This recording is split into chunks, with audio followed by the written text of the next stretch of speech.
Beginning current Daf, Masechta Shabbos Daf Samach Dal. Begin on the top line of Yommi. We're in the middle of discussing a brisa from the previous Daf.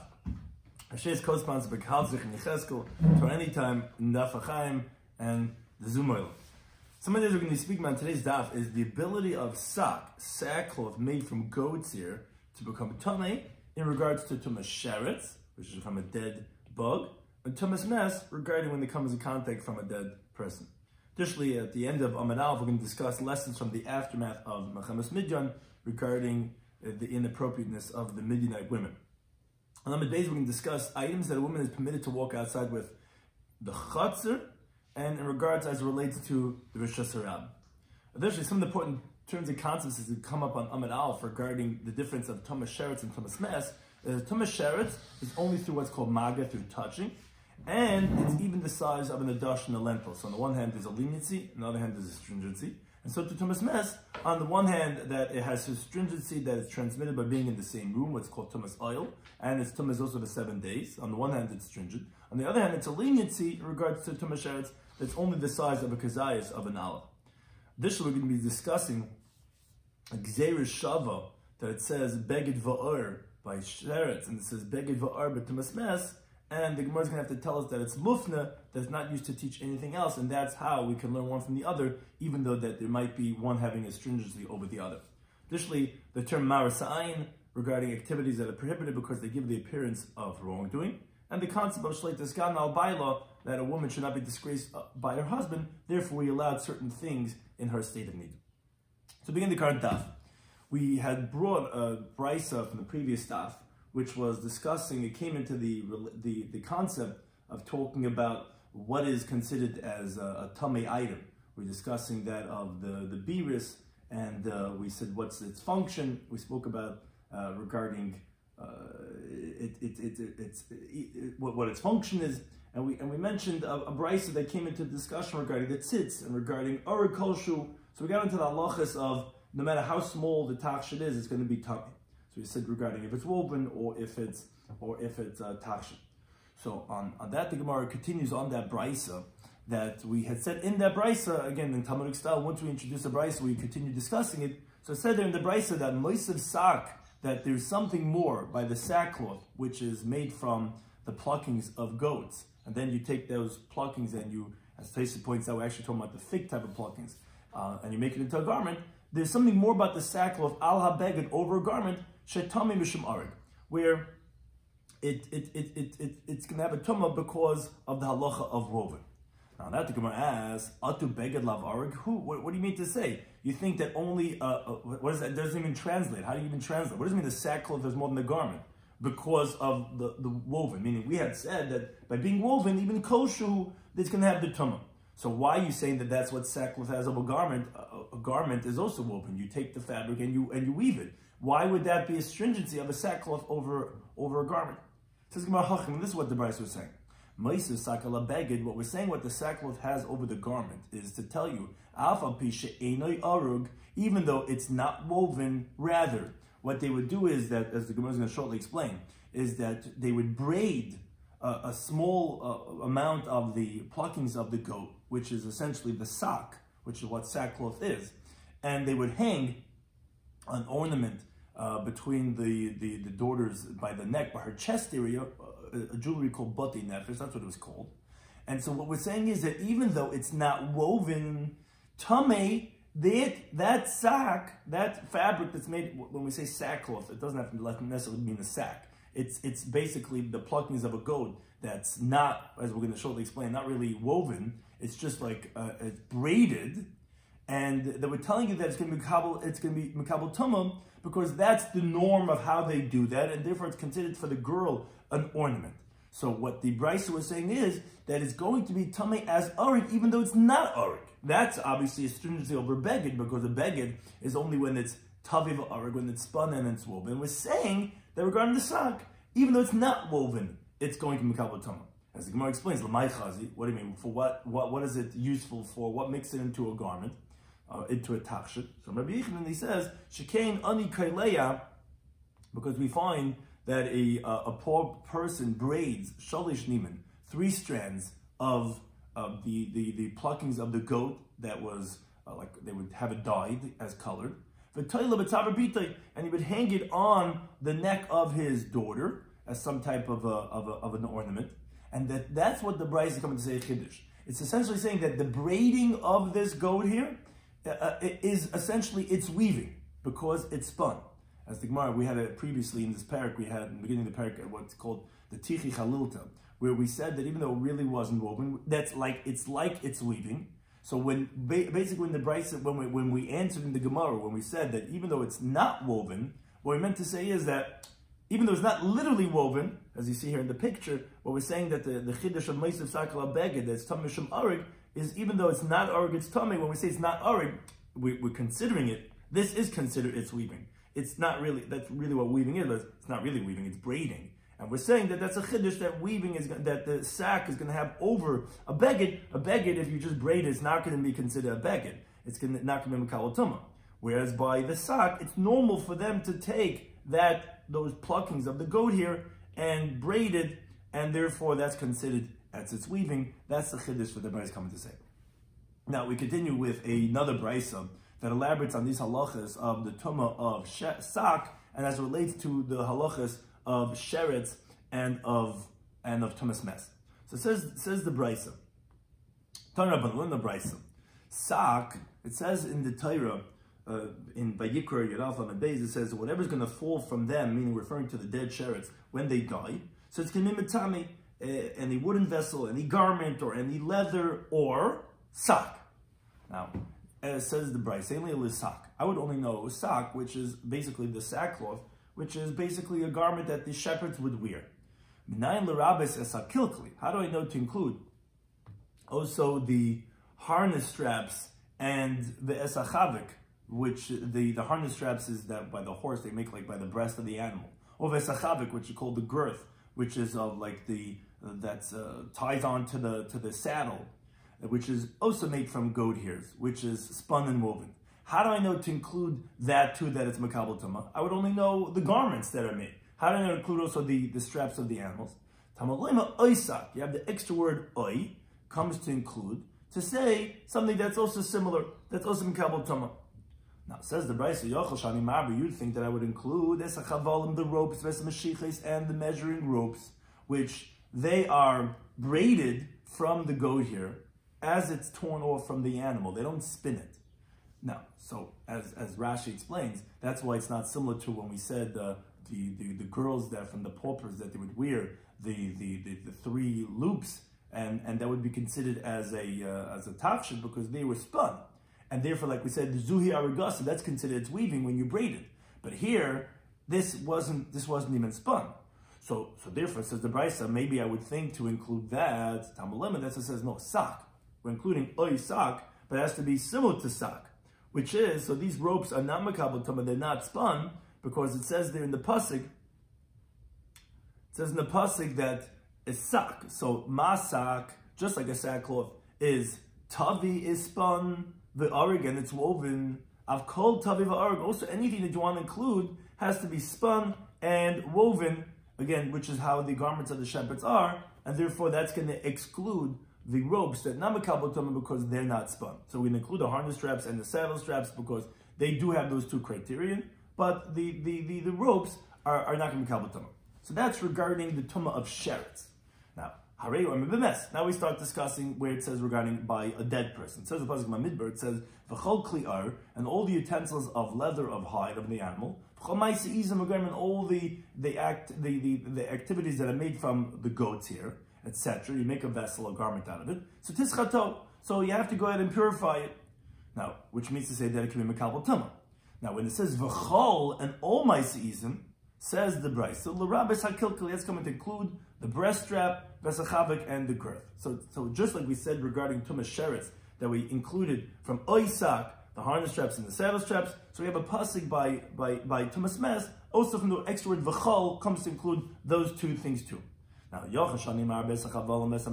you would think, it's again the same question. You would think, okay, maybe we would extend that ribui. That even for the regular ropes and the measuring ropes, because it says v'chol, so maybe v'chol will come to include everything. And that says the Brisa, no. The din. Logic would dictate that we should not come to include the ropes Again, not just for sheretz, but now we're discussing tumas mes. And therefore, you wouldn't need a pasuk to exclude it. Because logic would say you shouldn't exclude it. What's the logic? Time b'sheretz v'time b'mes. We have two different contexts we're discussing over here. We have a tumah that relates to the tumah of mes, and we have that relates to the tumah of sheretz. Now, makesh time b'sheretz, just like when you said regarding the tumah of sheretz, like timel tavi v'arig, you said that the criterion has to be tavi v'arig spun and woven. So afkesh time b'mes. So too, when you have a tumah of mes, like timel tavi v'arig, you're only going to include the tumah when it's spun and it's woven. Which the Brisa says back to itself. Hen? Like I'm wondering, is that really so? Are we saying a glata svara of really, is that really logic? Im hekel b'tamei sheretz, if we're going to be lenient by the tumah of sheretz. In other words, if we're going to be lenient to say that the ropes and the measuring ropes are not going to be mekabel tumah, so where were we lenient by a sheretz? Why? Shehikala, where its tumah is more light in the sense of that if someone becomes tumah from a sheretz, it's only till an evening. Whereas Nekel, do you think we're going to be lenient regarding this binyan of a comparison of the tumah of mes to tumah sheretz, but tumah sames, by tumah of mes, shechamur, which that's stringent, where its tumah is for tumah of 7 days? And who said we would have the leniency? Maybe there the word v'chol will come to include that the tumah of mes would be not only by the kilkali and the chavuk, only by the harness straps and saddle straps. Maybe there where it's more stringent, it would apply even to the ropes, that actually they would have the tumah of mes. So says the Brisa, Tamalaymer, therefore, you're right, you wouldn't know it based on logic. Rather, it's beged va'ar, the gzera shava. You have a gzera shava where it says that the tumah of sheretz applies to a garment and leather, and you have a tumas mes where it says the tumah is going to be by beged va'ar, by a garment and by leather. So therefore, Nemer, it says that the Gemara explains. The pasuk in the Yikr, it says beged va'ar b'sheretz. By sheretz it says a garment and leather, which means to say that those are fabrics, those are elements that are going to come with tumah. Then it says the pasuk in Midbar, beged va'ar b'mes. It says that again, a garment and leather is going to be tumah by mes. So they would make the following zera shava. Ma beged va'ar hamad b'sheretz, just like by sheretz where it says the word beged va'ar loitimei el tava arig. That already established. That's only going to be when it's spun and it's woven. So beged va'ar hamad b'mes. So too it says the same words, which that's what zera shava is. When it says the same words, we can learn out one from the other, which is also loitimei el tava arig. It's going to tell us that, as we see the arrow saying that we learn out from that, that's only going to be tummy when it's spun and then it's woven, and therefore that excludes those ropes which are not tavi va'arig. It's only going to include the kilkul and the chavak, those breast straps and the saddle straps of the animals which are spun and woven. Now, once we introduce the gzera shava, the Gemara says actually it works both ways too. Now, muma beged va'ar hamad b'mes. So therefore, just like when it says a garment and leather by the tumas mes, timei kol ma'aseh, we say that all the activities of the goat. So we're going to ask a question on this shortly, but we're including anything that's made out of goat's hair, meaning including the kilkli and the chavak. Av beged va'ar hamad b'sheretz. So too, when it says beged va'ar b'sheretz, timei kol ma'aseh, we're coming to say that all ma'aseh is going to be tummy, which essentially, as we'll see, that what we were learning out from sheretz to mes, what the Brisa just said, was coming to exclude the ropes and the measuring ropes. What the Brisa was just saying right now, from mes to sheretz, actually including the breast straps and the harness straps, which the Gemara is going to shortly ask. Wait a second, I thought you already said that you know that from the word oisak. But that's what the Brisa said right now. Now, continues the Brisa. So I would only know, okay, what's mekabel tumah by mes and by sheretz? Only something here, wool, that comes from a goat. So how do I know that the tumah of mes or sheretz applies equally by, let's say, horses here, or by the hair of a cow, that it will have the tumah? So Talmud Lemus, it says by the parsha of sheretz, it says oisak. It says the Brisa, you know that from the extra word oy. Wait a second. The Gemara asks, how could you say from the word oisak that you're coming to include even from a horse and a cow? But Rafik said, you just said in the beginning of the Brisa that lekilkali v'chavak, that's coming to include the breast strap and the saddle strap. That's mekabel tumah. Says the Gemara, no. Hanimila mikmei delis gzera shava. That was before we introduced the gzera shava. Hashtados gzera shava. Now that we said that we have a gzera shava, so just like we learned mes from sheretz, that we're going to exclude the ropes and the measuring ropes, because just like here it needs tavi va'arig. That's saying, okay, that's excluding those measuring ropes which they're not spun, and therefore they're not going to include it. So therefore we learn that now sheretz from mes for what's called the chol ma'aseh, which includes the kilkali and the chavak. That yes, that will include from the extra word v'chol by tumas mes the saddle straps and the breast straps. Oh, so therefore now that we know it from the Gzeira Shava, I don't need to tell you Oisak is included Kilkali B'Chavak. I don't need a ribui for that. I know that from Tumas Mes. With that already includes the Chol Ma'aseh, we already have a ribui there. And now Gzeira Shava would tell us to compare it to that of Sheretz. Oh, so therefore Ayaturle, so therefore we have the word Oi available again, which just became vacant again. And therefore that's going to tell us the halacha of even from horse and cowtails. And therefore, that's where the Brisa continues. So, okay, so that's what Oi is coming to tell me. That by Tumas Sheretz, it's even from horse and cowtails. So mainly, Sheretz, I would only know that, okay, where does it say the word Oisak that we're learning out the horses here from? From Oisak. That parsha was said by the parsha of Sheretz. B'Tumas Mes Minayin. How do I know the same thing would apply by Tumas Mes? That if, let's say, a dead person touches the horses here, of a garment made out of horse here, how do I know it's going to be Kabbalah Tumah? I only know a ribui by Shiratzim. Says the Brisa, what do you mean? B'dinu. Logic would say, Tima b'meis v'tima b'sheretz. You said there's Tumah by a dead person. You said it's Tumah by a dead sheretz. So my question is Tima b'sheretz, just like when there's Tumah by a sheretz. You made something that comes from a horse's tail or from a cow's tail. Like whatever comes from a goat. So this is called a binyan av. What's called a mamatzino. We're comparing one to the other. Why should we differentiate between a tumah from a mess and tumah from a sheretz? So also when there's tumah from a dead person, so there also, why should we differentiate? We're going to say it has the same status that what comes from the tail of a horse or a cow is going to be like the hair of a goat. And that says the Brisa hen. Is that really so? Is that really a good comparison? If you're going to go ahead and include, like here's where you see the double standard that we said in the introduction. On the one hand, as we said, shrotzim and mes, each one has a stringency and leniency. So when you're coming to be lenient, we say, wait a second, maybe that's more lenient, and therefore it's lenient. Or maybe that's more stringent, therefore that's where we're stringent. So when we're coming to learn on mes and sheretz, we could say both ways, and therefore we're saying here the opposite way now. We say, if you're coming to include a stringency of tumah, to say, even something that comes from the horse's tail, that it's going to be Kabbalah Tumah, that's by Tumas Erev. That's by something that's, the Tumah is only till the evening, which is by Sheretz. Why would you learn that by Sheretz? Shimeruba. It's the more common one. And therefore, that's where we're including the halacha of the horse's tail, the cow's tail, and Kabbalah Tumah. But Na'arbe B'Tumah Shiva, do you think we're going to also include by a Tumah of 7 days, which is the Tumah of Mes, Shehimuetis, which that's uncommon?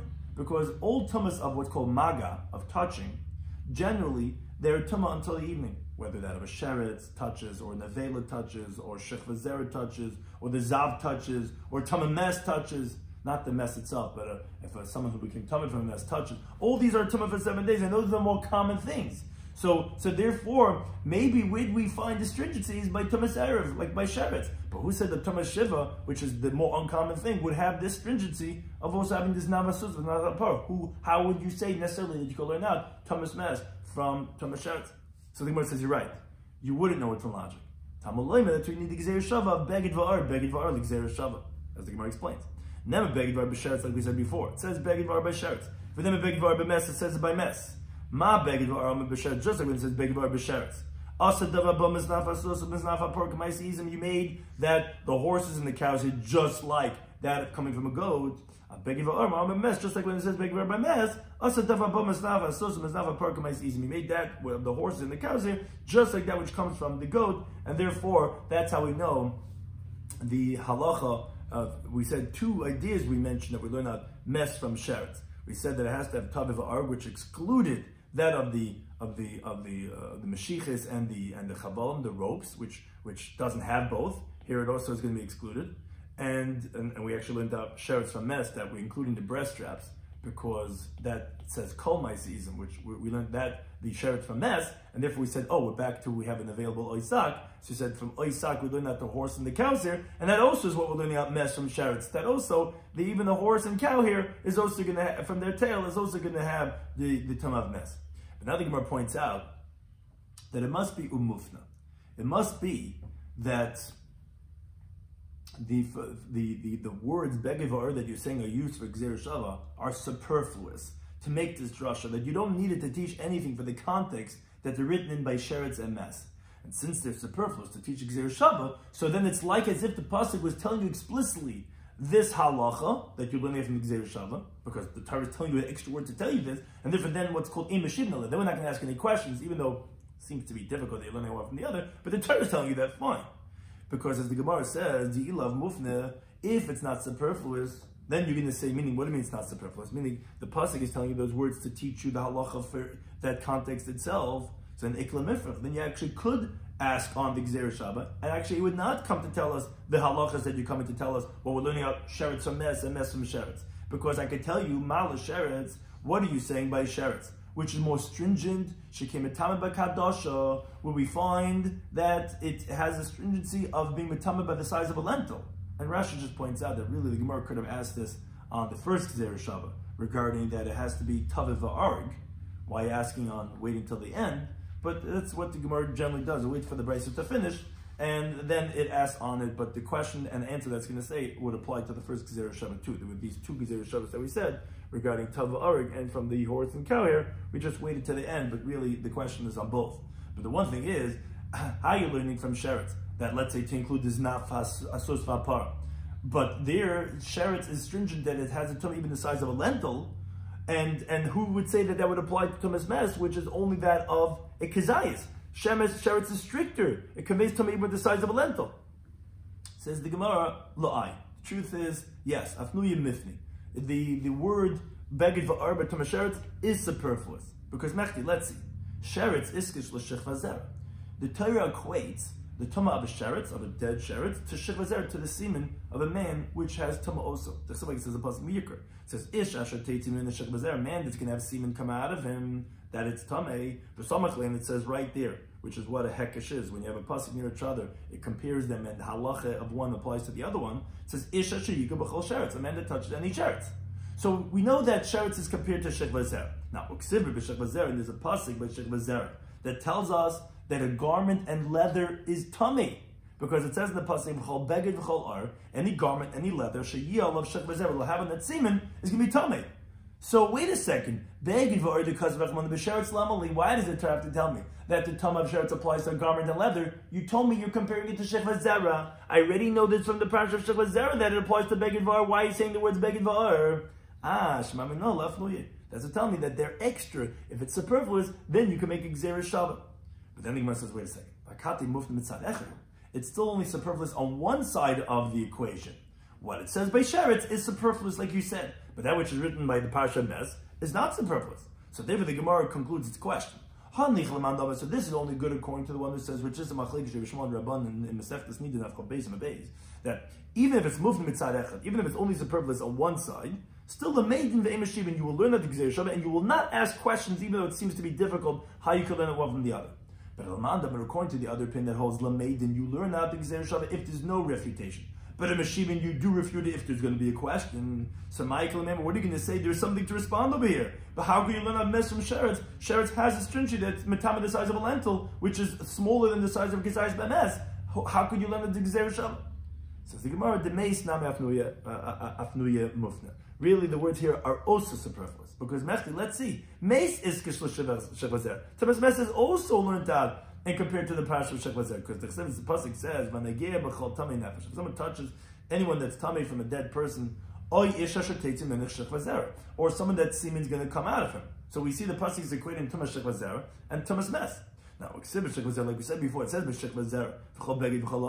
the tuma of shekvazer is going to be tame any garment or any piece of leather. So then we have the same question there also. Why did the Torah say begiv ar b'mes? You already know from Parashat shekvazer. Again, obviously it's telling us because it's superfluous, and since superfluous, you can learn that one from the other. Even though yes, this is a stringency over this, and this is a stringency over this, and generally you wouldn't be able to learn one from the other. But they're superfluous, and why is the Torah telling you these words? To tell you explicitly to learn one from the other, and that's how we're going to know that halacha that we said, that you could learn one from the other, it's telling you from the extra words of Begiv Ur to teach you that Gzeir Shabbat. Now we continue with a theme that we had mentioned from the previous Daf, which we had learned out of the Brisa. We had said that how do you know Arg v'tachshit kol shu that's going to be kabel tuma? It's from this word kol kli maisa, which we said from the word kol is a ribui, which this was part of the brisa that started off the daf before we introduced this next brisa, which was this lengthy brisa over here. That on that pasuk kol kli maisa was actually a pasuk from the parasha of Midian, which actually that was the Gemara's question. Midian and the Gemara says okay, it's Gzeir Shabbat. But once we introduce that, we go back to the vessels mentioned by Mechemes Midian. Pasuk says that when they came back from the war and they came back with all the spoils of war, so it says v'nakriv es korban Hashem, that when they come and sacrifice a korban to Hashem, isha shematza, every man who has found kleizav, a golden vessel, it's adam, which is in this context is an anklet, is a leg band, v'tzamid, which is an armband, tabas, a ring, ugel v'chumas, which we're going to explain right now. What's the ugel v'chumas? What type of ornaments is that referring to? So remember, Lazi says ugel zed defus shaldadim. That was a form, some type of a cast of the breasts of the women, that their breasts would go into that form. So it was like a piece of jewelry, a piece of gold that was the shape of their breasts. Kumas zed defus shal beis harechem. That's the form, a cast of their uterus, which was a golden vessel that they placed by the private parts of a woman, which, as Rashi explains in Seftas Brachas, that they would do this for their daughters, and they would make the crevice like the shape of the woman's private area, just like when they do it by the ears, is they would put it there that they shouldn't have relations with the men, or some would say that they did it deliberately to allure the men. Be that as it may, these were jewelries that were from the private areas of the women. Now, and these are some of the jewelry that the ornaments that they brought back from the war. Now, Amar Visi says, "Ihachif." That's actually what the kumas means, which is a form of the rechem of the woman. Hainu tagamina. That's what the Targum translates from this kumas. It translates as machuch. Why machuch? Because davar mebel de gichuch. The word chayich is a smile, is a laugh, because it's some type of that brings a person to litzanis, to lewdness, to immorality. And that's what's called kumas. And actually, Amalei Rabbi, he said to him, he says, no, Magufi the crush mamina. From the word itself, you could see what it is. The word kumas is an acronym of kan mokim zima. Here's a place of lewdness, kan mokim zima. That's the word kumas. So therefore, that alludes to the fact of its licentiousness related to a rice. Now the pasuk says over there, Yiktsav Moshe Pekudei Echal. Moshe got angry on the commanders of the army. Amar of Nachman Rabbi Bravo. He explains, because Amlan Moshe Yisrael. Moshe Rabbeinu said to the Jewish people, when they saw that they're bringing back these gifts, they wanted to bring karbanos as atonement for themselves after the war, he says, Shema chazartum l'kol kalchem harishon. Maybe you went back to your old bad ways of like the story with the daughters of Moav. It was with Midian. That was the daughters of Moav, the famous story Maisa Shittim, which they had this whole Magifa. And maybe you did like what by Midian, therefore you need to have a carbon. So Amalei said to him, no, none of our men are missing, meaning we weren't lacking in any Jewish spirit. We didn't commit any sins. So Amalei said to them, so why are you bringing this whole atonement? Amalei, they said to him, even if we had not committed an actual sin, we have not been exempted from any illicit thoughts. Which Tracy wonders, he says, what do you mean? In those Mohammeds, they were able to take Yafas Torah, they were able to take the women themselves. So what's the problem with thinking? So Tai says no, but as we find the Gemara Kedushin, it says V'chashak taba.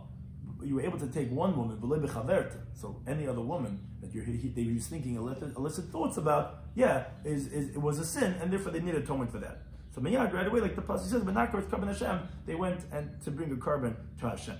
Now similarly, as we find regarding these ornaments, Tana Debei Rishmal. Why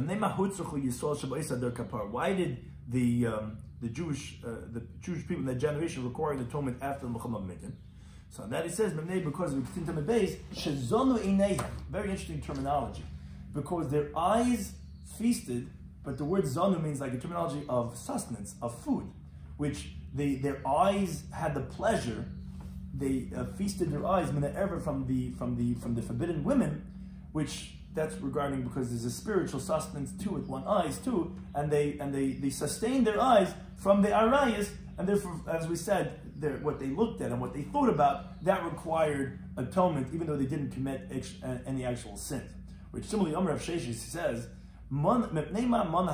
why is it that the pasuk counted, it listed tachshitin shebechutz, the external jewelry, like rings and all those other things, im tachshitin shebefnim, with the inner jewelry, which are private, like kumas. Let me tell you a very important lesson, and this is actually halacha l'maisa. If someone is mistakel, the words are mistakel means to say he gazes. He doesn't just look, happen to look. If he's gazing at even the small finger of a woman, if he looks at a pinky, that's where the ring is, It's as if he's gazing at her nakedness, as if he's looking at that kuma's jewelry, which is on her private parts, and that was what the atonement was for, because they had looked at them, and even though they didn't even do anything inappropriate, they were just staring at the women, and all they saw was the pinky, but they were looking and gazing and getting pleasure from that. That's outer jewelry, is like the inner jewelry, and that's what acquired atonement in that generation. Continue the Mishnah. Continue on this theme regarding what a woman is allowed to go out with. We're now in the Bama Isha Yaitze, what a woman could go out with. So the Mishnah says as follows: Yaitze Isha, a woman could go out b'chutei sar, with strands of hair that she uses to braid her own hair. They have these dreadlocks or whatever. They have these attachments. Whether it's from her own hair, meaning she had detached her hair, she had cut her hair, and now she's using it as additions. Or whether it's from her friend's hair, which many sheitlach are the other people's hair. Or whether from animal hair, like from a horse, doesn't make a difference. She's allowed to go out with that into Rosh Hashanah. So too ubetei tefes, which we had mentioned this already once previously, that you now go out with, but here it's different because ubetei tefes with the frontlet, ubesavitna, and with the headbands, which this was the frontlet, and this is the headband, which is similar. It has some strings hanging down, but we're talking about bismanchein tefurin, when they're stitched onto the cap. So now we're not concerned that you're going to come take it off. We originally had said go out with it in the previous Mishnah because she's going to show it off. But when it's stitched onto the cap, she's not going to take off her cap and show her hair, and she doesn't want to show her hair. So therefore, then you're allowed to go out with that into Rosh Hashanah.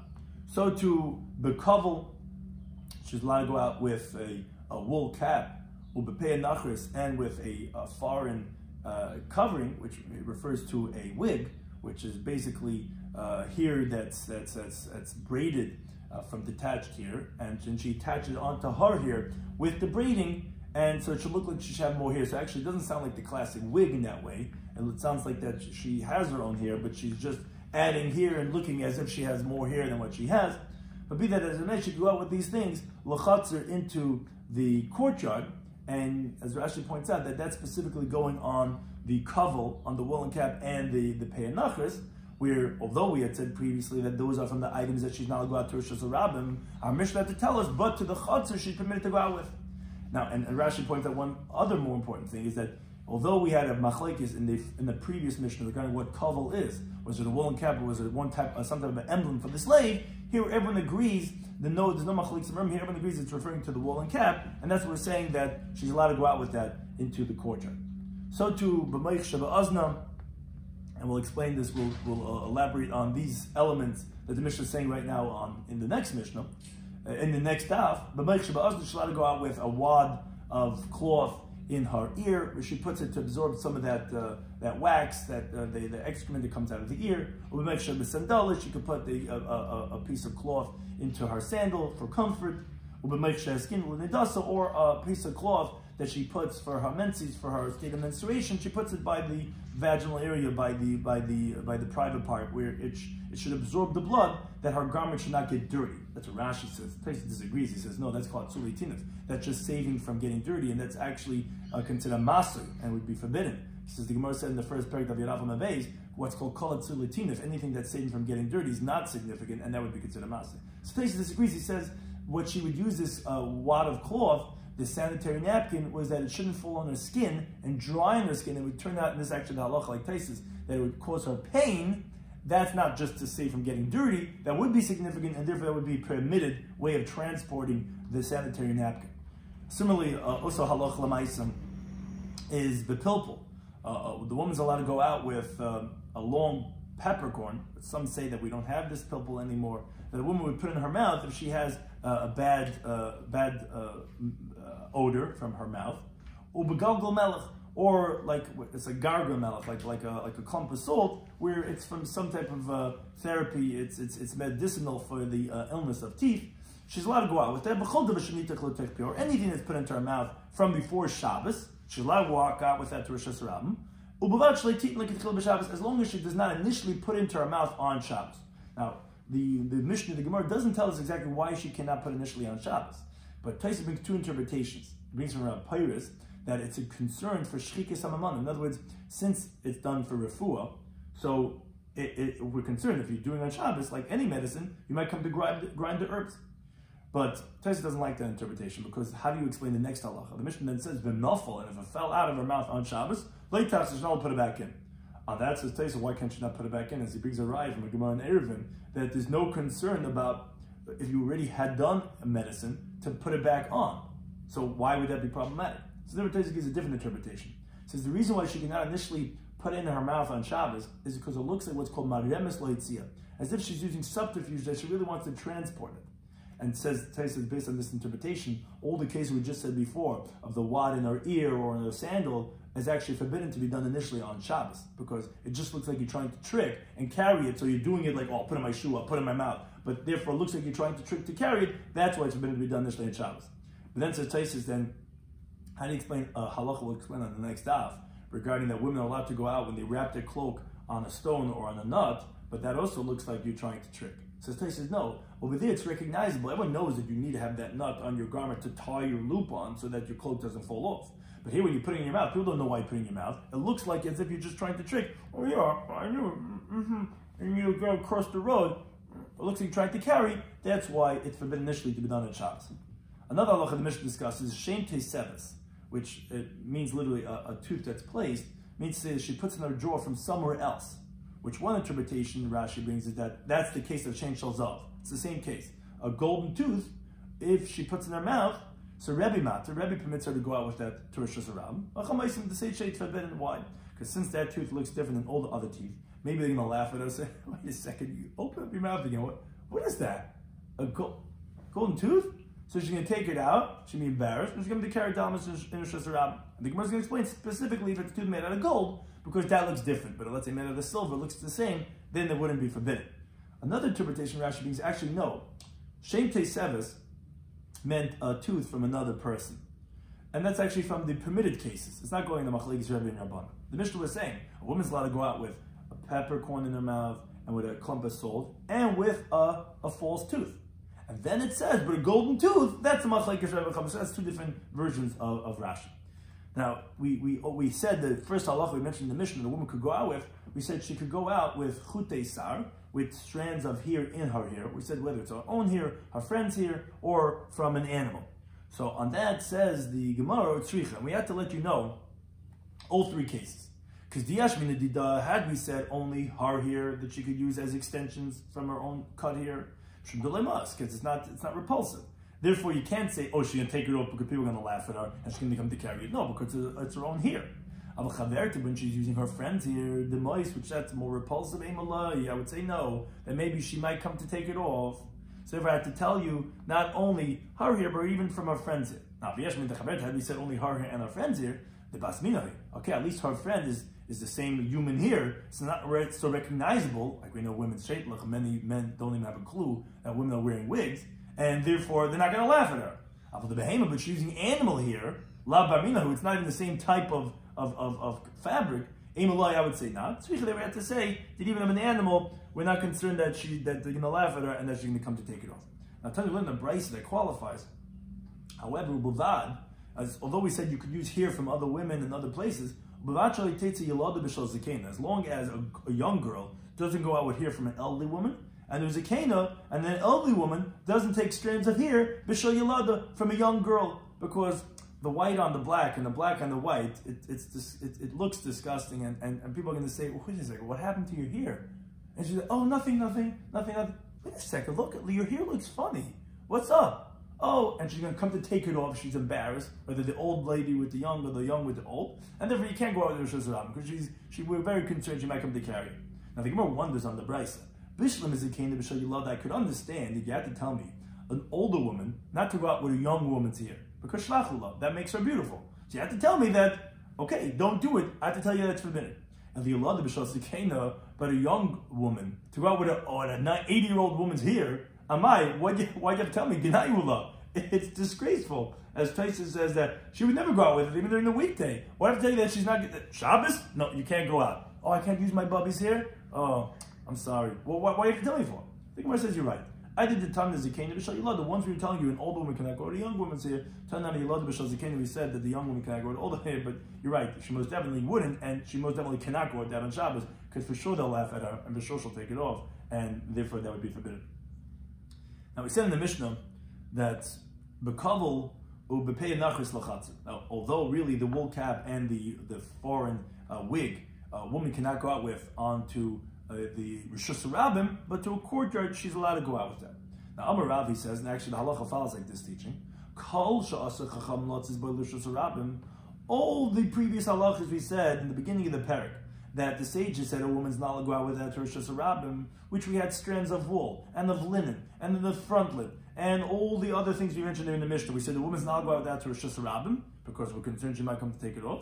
Also, lotzis by lachatzer, she's not allowed to go out with that even to the courtyard. Now, Rashi bothered, even though you're allowed to carry it, we said that in Daf Memvav Mavez, we said all these things have a status as a kli, and you're allowed to move them in the chutzner. So what are you saying? You're not allowed to go out to the chutzner? So Rashi says, no, that's to carry it in your hand. But to wear it, whatever those elements, those ornaments or garments were, you're not allowed to, because then you might get used to it, and you might come to walk out to a Rishus Rabbim. So whatever said you can't walk to a Rishus Rabbim because you might come to take it off, you can't even go into a courtyard with that.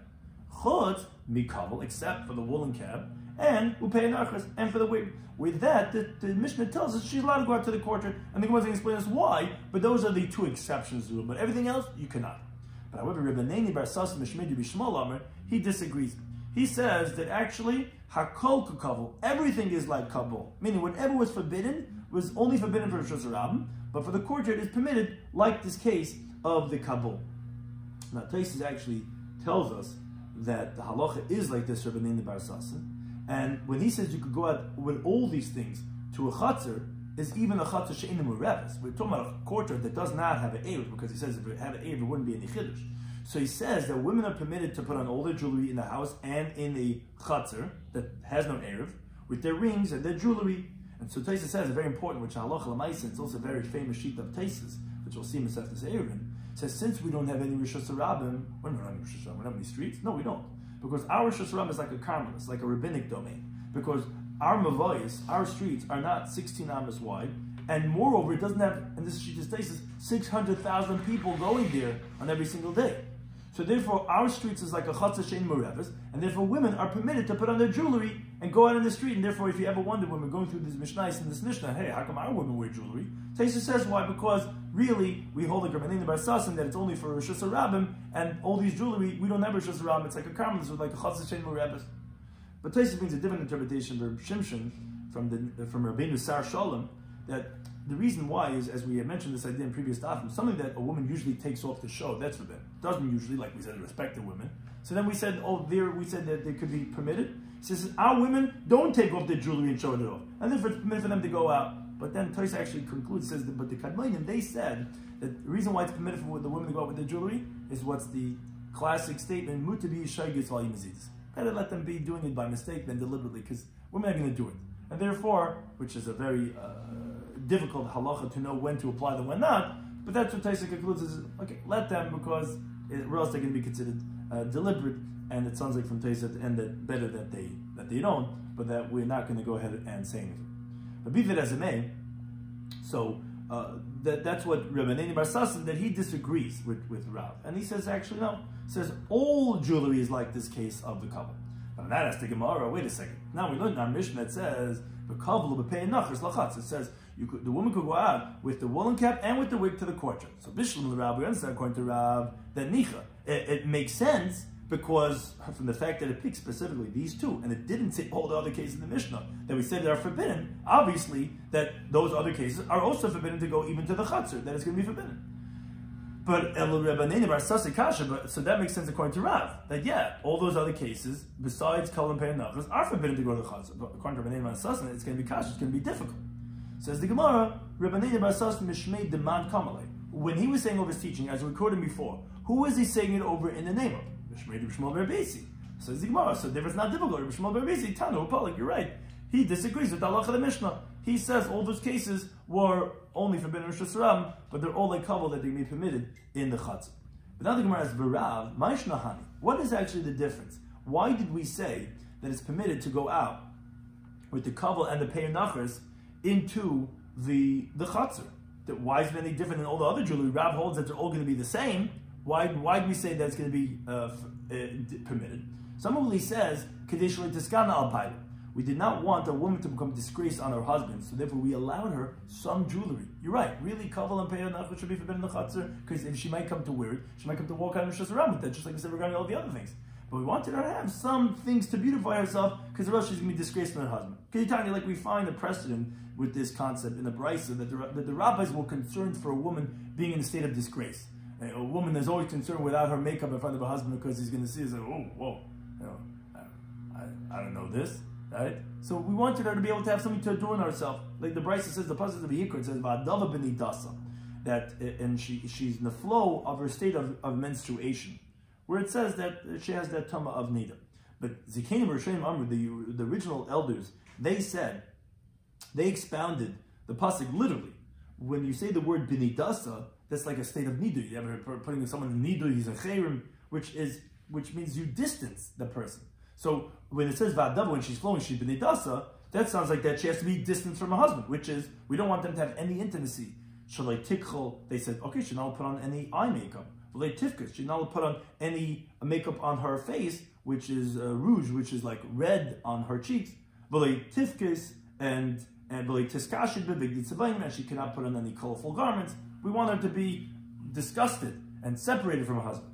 And he taught, which Allah if that's the case, you're going to make the woman disgraced on her husband. The husband's going to divorce her. So therefore the halacha is that although a woman should not make herself overly attractive to her husband when she's in need, but she is allowed to dress and be respectable for her husband. So what does the pasuk teach when it says in her flow she's b'nidasa? So it has a different translation, which is actually also important in halacha l'maisa. B'nidasate, which here it's like a terminology of tumah. She will be in her state of nida, of menstruation of tumah, until she comes into water to immerse in the mikvah. Which means the chiddush in that is, even if she already passed the 7 days of nida and her flow stopped, doesn't make a difference. You could be 100 days afterwards. Until you go into the mikvah, it's saying b'nidasa, she means in her state of tumah. Now the Gemara concludes in the concept related to what we had from the previous dafim. We had things that the sages had said forbidden throughout this parak, which we had concerns for. So some of them were concerns of marasayim. Some are Yehuda Rav, and the halacha follows like this teaching of Rav. Wherever the sages says something's forbidden, when they marasayim because of the appearance of wrongdoing, which that we don't want them to suspect as if they're doing something wrong. Like actually a halacha that we didn't even clarify when we said it in the Mishnah. We said one of the things a man cannot go out with on Shabbos is shiur and custom agafayim, which are war types of garments, which Rashi is clarifying for us that halacha that's forbidden because of marasayim. Looks you're going to fight a war. You're not supposed to fight a war on Shabbos. So if you're wearing all that armor, it looks like, so although it's really permitted, it's really a lavush, but it looks like going to fight a war. So that's marasayim. It gives the appearance of wrongdoing. Or let's say halacha that we mentioned that we said you're not tying the camels one to the other because it looks like you're going to the marketplace to sell them. So although you're really doing it in a permitted way, but it's marasayim. So that says Rav, whatever the sages said forbidden because of marasayim, I feel of a chadrich hadarma. So even in your bedroom, even if it's in your innermost chambers, if there's a halacha forbidding because of marasayim, it's forbidden even over there. And that is the Gemara, but it's not in the Mishnah Daf Yomi that said, "V'loy bezug," you cannot go out with the animal with a bell. Even if the bell is stuffed up, so it's not making noise, which has its own halachic problem, still you not go out with such an animal on Shabbos. What's the reason for that? We explained in Daf Yomi because, like we said, it looks like you're going out to sell them at the marketplace. You hang a nice bell, and here's Betty the cow, and we would go way back. So we said you're not allowed to go out even though it's stuffed up. Now, Tanya learned another brisa that says that you could stuff up the bell on the neck of the animal, and you walk around with the cow in the courtyard. Why? Because in the chatzar there's no marasayim. Because it doesn't look like you're going to if you're going to the street, it looks like you're going to the marketplace. And the courtyard is not. You see it's permitted. So you see that something is forbidden because the marasayim is permitted in a private area. So that contradicts Rav. So the Gemara, right? Tanoi, it's a machlokes Tanoi. The Tanoi, we learn the brisa. We continue at top of Samachem at Aleph. The brisa is discussing a case where if someone's garments got wet when he was going on the road. It rained on him, so he's sopping wet. So says the brisa, says the Tanakama, he could hang it up in the sun to dry up. But not facing people. People shouldn't say, "Oh, this guy's doing laundry. He's hanging on his wire over here. Laundry. What's the guy doing laundry on Shabbos?" So this Tana holds that something that's forbidden because of marasayim, you could do in the private area where people are not going to see. So that's not like Rav. But Yes, Rabbi Shimon Oitzim, they say it's forbidden to even do it not facing people, which that's like Rav. If you can't do something because of Marasayin, you can't do it in the private area. So therefore, you're right. There's a Mishnah not like him, but some Machlekes Tanoim, and Rav is like those Tanoim that say it's forbidden, and the halacha follows like Rav that even if it's something forbidden from Marasayin, even B'chadrei Chadarim, even in the most chambers, it's going to be forbidden. Some of this we spoke about in today's Daf, Shabbos Daf Samach Daled. We continued on the Brisa from the previous Daf, which, as we said, was continuing on the theme of the halachas of Tumah, which came into the Gemara's discussion regarding when we discussed Biris in the Mishnah and Kavalim, which we were discussing the laws of Tumah. We got into a discussion regarding the halachas of Tumah, and therefore then we continue with Ar Kolshu and Takshid Kolshu, and we brought a brisa that brought those halachas, and one of those halachas was regarding the halachas of sak being Mosef ala beged. So we said that what is that the sackcloth has over a garment? That's tamei because of the laws of woven. So the Gemara says, what do you mean woven? Every garment is woven. Every garment has tum of ar. What does that mean? It means to say no. I mean that even if it's not woven, what do you mean it's not woven? So why is makabel tumah? It's the same because kli asa, its braiding is quote unquote arigasa, and that's unique for sak. That's how sak is made. You just braid it. Like we said that they make for their daughters these types of chains, which is normal for them. This a bate nefesh that goes by the area of the nefesh, by their chest area, and therefore since that's normal for it, so therefore it will have a halacha. That's something that's a stringency of sak over beged. It will have the tumah of even if it's not woven as if it is woven, which that's what we go into discussion to show that you need to have taviv arig to have, and here it's like it's arig. What's this brisa, which is a lengthy brisa that, again, Talmudic style, we then segue into that, is by Tumas Sheretz, the pasuk says, oy sak, or sackcloth. So from oy, which is an extra word, we come to include kilkali v'chavak, that although maybe we would have thought only specifically sak, which is that which is worn by the shepherd, we would have thought maybe, okay, only what he wears, which is a human garment, maybe that's included. Oh, from the word oy, we include also kilkali v'chavak, which is also taviv arig, it's also spun and woven. Now, but additionally, what we learn out from sak is that it has to be spun and woven, which Shara excludes the ropes and the measuring ropes, which are not spun. And therefore, they're going to be excluded from this halacha of the tumah of sheretz. Now, that's regarding tumah sheretz. What's with tumah's mess? So, there also we have to have its own halachas. It says in the pasuk, v'chol ma'isi izim, so from the word v'chol, which is a ribui, so we come to include kilkli v'chavik. Again, these breast straps and the saddle straps of the animal, which are also spun and woven. It's going to have the same halacha, which it comes from goats. It's going to have the halacha of tumas mes. Now, additionally, we exclude the ropes here also by the tumah of mes. How do we exclude it? From Gzeir Shava, where it says beged va'ar by sheretz and by mes. So we're learning out from sheretz that just like over there we exclude the ropes, so too over here. Now, lamaskana, the Brisa tells us that the Gzeir Shava works the opposite way too, which is that actually the inclusion of the kilkali by sheretz, we actually know from tumas mes. So therefore, wait a second, so we have the word oy as extra, because we don't need it to teach you anymore to include kilkali b'chavik, because we know kilkali b'chavik from mes. Oh, rather oy sak is coming to include a horse's tail, will also have the tumah of sheretz. So that's only by sheretz, because that's where the word oy sak is mentioned. How do you know the same thing by tumas mes?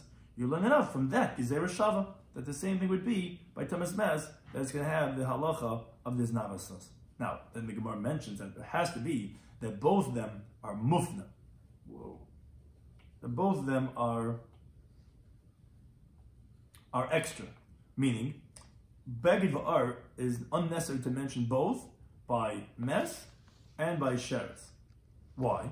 Because by both of them, you already know that it has a tumah by beged va'ar, because the pasuk equates them to shechva zera, and by shechva zera already says over there beged and ar.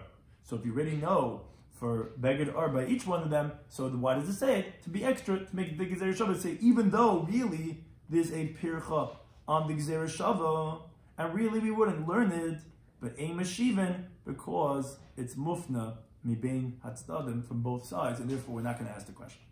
Then we mentioned, again, regarding the atonement that they had after Machamas Midyan, because we had mentioned previously regarding the clay Midyan, as it came into the halacha of Tachshit Ba'ar Kolshu. We brought in the pasuk. It was by Klei Midjan, which was, like we said, Mikol Klei Maisa. So once we mentioned that, we went back to a related discussion regarding that they brought atonement. What atonement? They didn't sin.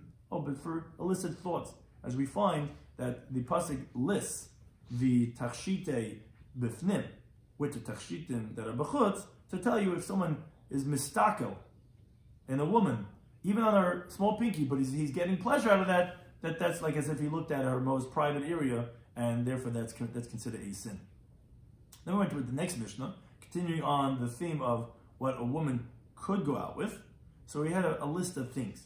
We said she could go out with strands of hair, which we said whether it's her own hair, a friend's hair, an animal hair, where her own is okay, maybe because it's not disgusting. So we had to say, no, even her friends, but even her friends, maybe it's because it's the same type of human hair. So we have to say, even an animal.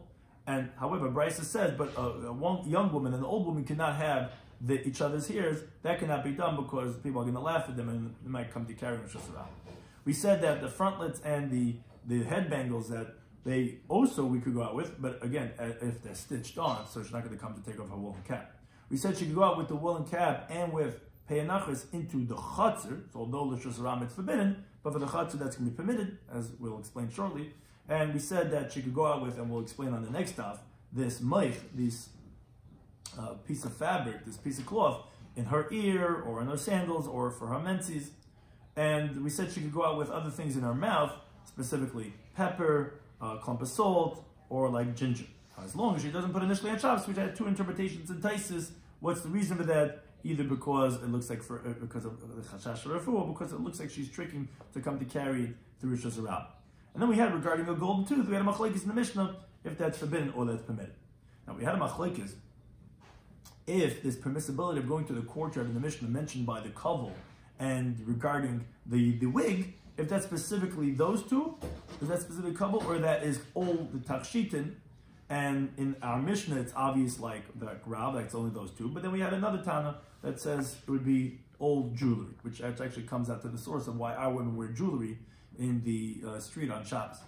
Now, what's the svara that only these two, that they would be permitted? Why is it any different? You're right, it's a leniency, is because we wanted a woman should not be degraded on her husband. If she can't walk out with anything, her husband's going to not be so excited with her. And as we said, like a woman in her state of need, we let her put on some jewelry.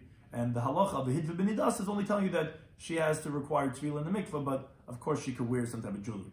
And we conclude with a machlekes relating to some of the halachas of our Mishnah regarding if maras ayin, like a man with wearing his war gear, if that's permitted or forbidden on Shabbos, where that's maras ayin, if that would be forbidden even machaj chadam if no one sees him. Rav, who we rule like, says that it's forbidden, and then we have Tanam that says that it's going to be permitted. Thank you to any time for hosting us.